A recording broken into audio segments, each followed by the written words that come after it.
한의원에 소화장애로 오시는 분이 상당히 많으신데 그분들은 대부분 소화가 안 되시면 일단 먼저 내과에 가셔서 내시경을 주로 해보세요. 그런데 내시경은 사실 위벽의 상태를 보는 거거든요. 그런데 거의 대부분의 환자분들이 오셔서 내시경상으로는 이상이 없는데 소화가 계속 안 된다는 말씀을 많이 하세요. 그래서 이거를 조금 소화에 대해서 조금 살펴보면 일단 사람이 음식물을 먹으면 일단 소화액, 위산이 나와서 그거를 삭히는 화학적인 일단 소화를 먼저 한 다음에 다 삭혀진 음식물이 위장이 이렇게 잘 움직여서 물리적인 운동을 해서 그게 이제 아래로 내려가면 소화가 잘 되는데 위벽의 상태를 위가 뭐 헐었다거나 위궤양이 있다거나 이런 식으로 내시경상으로 문제가 있는 경우는 뭐 속쓰림이 동반된다거나 어떤 그런 뭐 내시경상으로 문제가 잡히지만 이런 문제가 없는 경우는 거의 물리적인 소화가 안 되는 위장의 연동 운동이 안 되는 경우가 많습니다. 그래서 앞에서 원장님께서 설명했듯이 뭐 다른 질환 뭐 으로도 있을 수 있지만 다른 기저질환이 전혀 없는데도 이렇게 계속 만성적인 소화장애를 호소하시는 분들은 이런 기능적인 어떤 물리적인 소화가 안 되는 경우가 많으십니다. 그런 경우에 한의원에서는 왜 이렇게 물리적인 소화가 안 되는지 그거를 원인을 일단 찾아서 그 원인 치료를 하기 때문에 일단 원인을 찾는 게 제일 중요한데 제일 먼저 선천적으로 사실 위장 기능이 이 위 운동력이 약하게 태어난 사람들이 있어요. 보통 이제 사상 체질로 보면은 소음인에 해당이 되시는 분들인데 이분들은 선천적으로 위장 운동에 굉장히 약하게 태어나셨기 때문에 이분들은 굉장히 오랫동안 뭐 소식이라든지 뭐 이런 걸로 자기가 조절해 오셨지만 그게 좀 도가 지나치면 뭐 약물로도 어떤 자극으로도 안 되기 때문에 이런 분들은 한의원에서 침을 맞는다거나 그러면 좀 해결이 되시고요. 그다음에 또 계속적으로 이게 습관적으로 위장약을 드셨던 분들은 계속 또 그 자극에 또 이게 사람이 적응이 되기 때문에 너무 소화제 계속 이렇게 노출이 되다 보면 위장 기능 자체가 조금 떨어지실 수 있으니까 그 부분은 좀 침으로 조금 치료 방법을 조금 바꾸시는 것도 방법이고 그다음에 두 번째는 현대인들은 가장 스트레스에 많이 노출이 되어 있잖아요. 그래서 이 위장을 운동시키는 어떤 이런 신경들이 굉장히 스트레스에 민감하기 때문에 스트레스가 쌓인 경우도 사실 이런 위장의 물리적인 기능 인상을 조금 나타낼 수 있는 원인이 되고요. 그다음에 이제 간이 보통은 사람들이 뭐 이렇게 해독시키는 역할로 생각을 하시는데 간도 사실 어떤 소화기관의 일종이기 때문에 간 기능에 문제가 있는 경우, 간에서 나오는 호르몬에 문제가 있는 경우도 사실 소화에 문제가 있기 때문에 소화 장애가 있으신 분들 약간 간 기능도 체크를 좀 해보실 필요가 있으시고, 그다음에 아까 이제 원장님께서 앞에서 설명한 어떤 그런 뭐 증상 외에도 그냥 한방에서는 기혈 순환이 잘 안 되면서 몸 안에 뭔가가 노폐물이 쌓인 거를 담음이라는 표현을 하는데 담음이 위장에 이렇게 쌓이다 보면 그게 이렇게 소화장애를 일으킵니다. 그래서 담음이 몸에 다른 어떤 뭐 근육통이 동반이 된다거나 아니면 약간 멀미를 자주 한다거나 아니면 어지럽다거나 이런 게 좀 담음이 동반되는 증상이기 때문에 담음이 원인이 되면 담음 치료를 하셔야 되고요.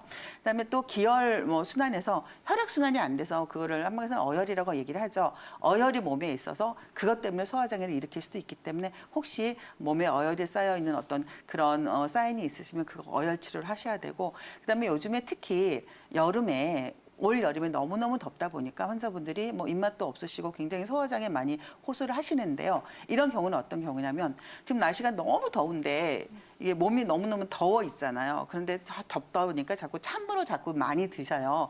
그리고 늘 이렇게 냉방에 노출이 되다 보니까 이 찬기가 자꾸 이 위장으로 모여서 위장의 연동 운동이 잘 돼야 되는데 자꾸 찬물 마시고 냉방에 노출되다 보니까 위가 차가워져서 이게 위장 운동이 안 되는 경우가 있거든요. 그래서 올 여름에 굉장히 소화장애 호소하시는 분들이 많은데 이분들은 일단 당장 찬물 조금 끊고 따뜻한 물 많이 마시고 그다음에 배 따뜻하게 하는 핫팩을 한다거나 아니면 한의원에 오셔서 뜸 치료를 조금 받으시면 이런 뭐 소화장애가 조금 호소가 되니까 혹시 내 병이 올해 갑자기 여름에 많이 그러시면 올 여름에는 어떤 그런 여름에 걸리는 그런 소화장애로 조금 접근을 해보시는 게 좋을 것 같습니다. 네, 이렇게 한의학적 관점에서 기능성 소화장애의 원인과 또 최근 들어서 또 소화장애로 힘들어하시는 우리 시청자 여러분들을 위해서 박소연 원장님이 이야기를 제시를 해주셨는데요. 자, 그렇다면 원장님, 우리 시청자님처럼 더부룩하다, 변비다 이런 증상 말고 또 기능성 소화장애에 해당 해당되는 다른 증상들 어떤 것들이 있을까요? 네, 아까 화학적 소화가 안 되는 어떤 위험의 상태에서는 뭐 속이 쓰리다든지 아니면 신트림이 넘어온다는 약간 이런 식으로 호소를 하시는데, 이렇게 물리적인 소화가 안 되는 어떤 기능 위에 기능 이상의 경우는 일단 굉장히 답답해요. 복부가 팽만해서 이렇게 불러오는 느낌이 들고 자꾸 이게 쌓이다 보니까 위에 머무는 시간이 많다 보면 그게 아래로 내려가야 되는데 꽉 막혀 있으니까 자꾸 위로 이렇게 뭐 트림이 자꾸 나온다거나 끄끄거리고, 그다음에 구역질도 나고 구토도 나고, 심하면 머리가 어지럽기도 하고 이런 증상이 있을 수 있고, 당연히 심하면 이게 쌓여 있는 게 심하면 배가 많이 아프겠죠. 특히 이 상복부 명치 아래쪽으로 주로 아픈 통증 호소하시고요. 그다음에 계속 차 있으니까 음식을 뭐 먹고 싶은 생각이 없는 식욕부진도 올 수 있고, 그다음에 위 운동과 장 운동이 연결이 되기 때문에 장 운동이 안 되다 보면 변비나 설사가 왔다 갔다 하는 뭐 과민성 대장증후군처럼 그런 증상이 오실 수도 있습니다. 그리고 이제 심한 경우에는 갑자기 이렇게 꽉 이렇게 뭉쳐 있던 게 이게 심하게 갑자기 콱 가로막히다 보면 사람이 정신을 잃을 정도로 갑자기 어지럽고 뭐 식은땀도 나고 손발이 차가워지고, 이거를 한방에서는 식골증이라고 얘기를 하는데, 이런 경우에는 급하게 한의원에 가셔서 이렇게 보통 옛날에 급체하면 이렇게 좀 따준다 그러잖아요. 그렇게 위장 운동을 꽉 막힌 경우는 빨리 뚫어줄 수 있는 응급조치를 받으시는 게 좀 필요하죠. 변비를 나타내는 원인들도 다양할 것 같은데 어떤 원인들이 있나요? 변비는 크게 나누면 열증과 한증으로 나눌 수가 있어요. 곧 너무 몸에 열이 많다 보면은 사실 변은 건강한 변을 만들려면 적당한 수분이 있어야 되고, 이제 그게 사실 이렇게 잘 배출이 돼야 되는데, 뭔가가 몸에 갑자기 열이 많아지거나 열이 쌓여 있거나 그러면 물을 자꾸 이렇게 잡아먹게 되죠. 그러다 보면 변비가 생기는데, 일단 열을 나타내는 장기가 굉장히 많아요. 특히 이제 대장에 열이 쌓이면 대장에서 충분히 이렇게 수분이 적절하게 있어야 되는데 대장이 너무 말라버리면 보통 노인분들이 이런 경우가 많은데요. 그런 경우는 사실 물을 조금 많이 드셔서 해결을 하시는 게 좋고, 그다음에 위열.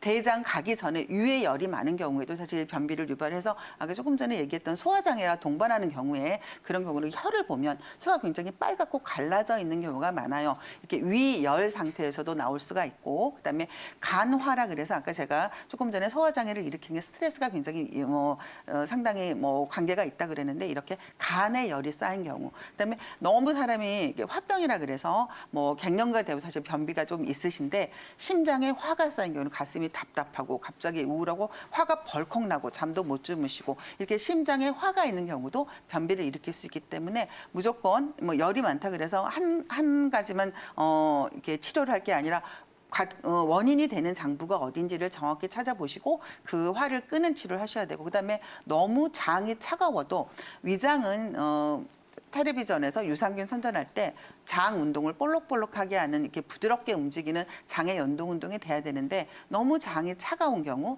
찬물을 너무 많이 먹었거나 아니면 변비약을 너무 많이 먹어서 장이 이렇게 연동 운동을 안 하는 경우에도 변비가 있을 수 있기 때문에, 그런 경우는 좀 장을 따뜻하게 해주는 치료를 하셔야 되고요.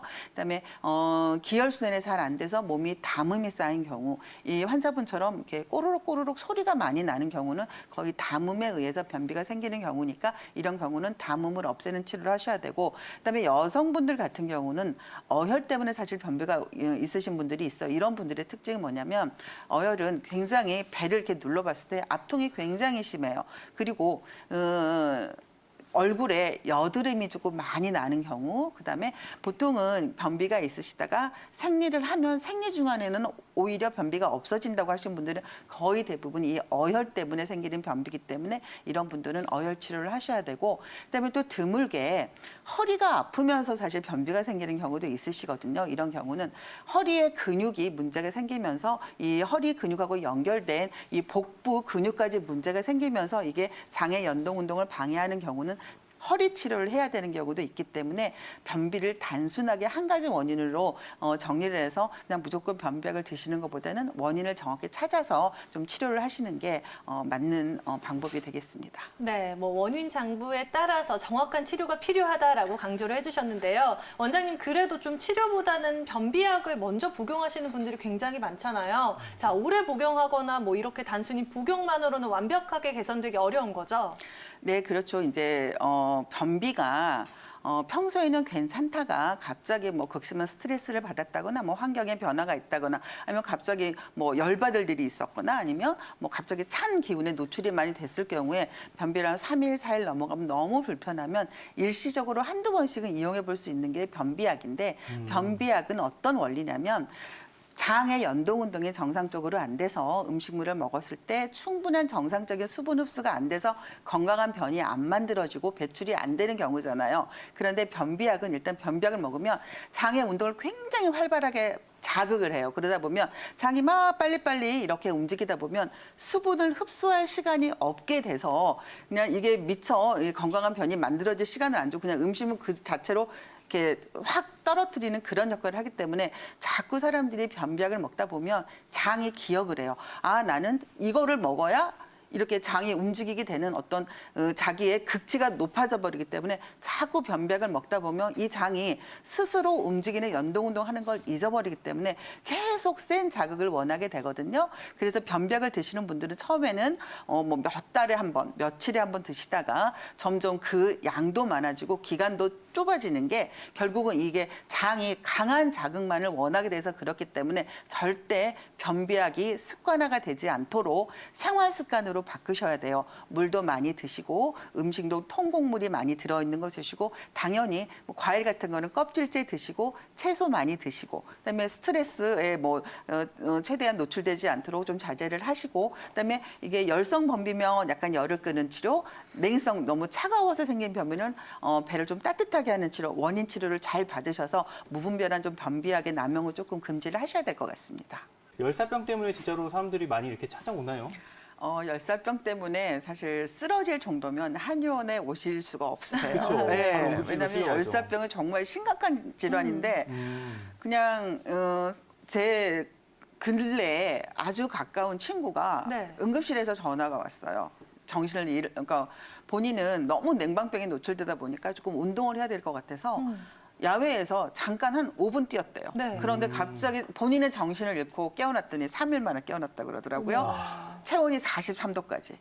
요즘 같으면 37도, 38도 되는 데서 한 5분, 10분 잠깐 어지러운데 그거를 본인이 그냥 괜찮겠지 그러고 넘기고 네. 그래서 열사병에 걸려서 정말 죽다 살아났거든요. 그리고 그 외에 또 한 케이스는 등산을 갔어요.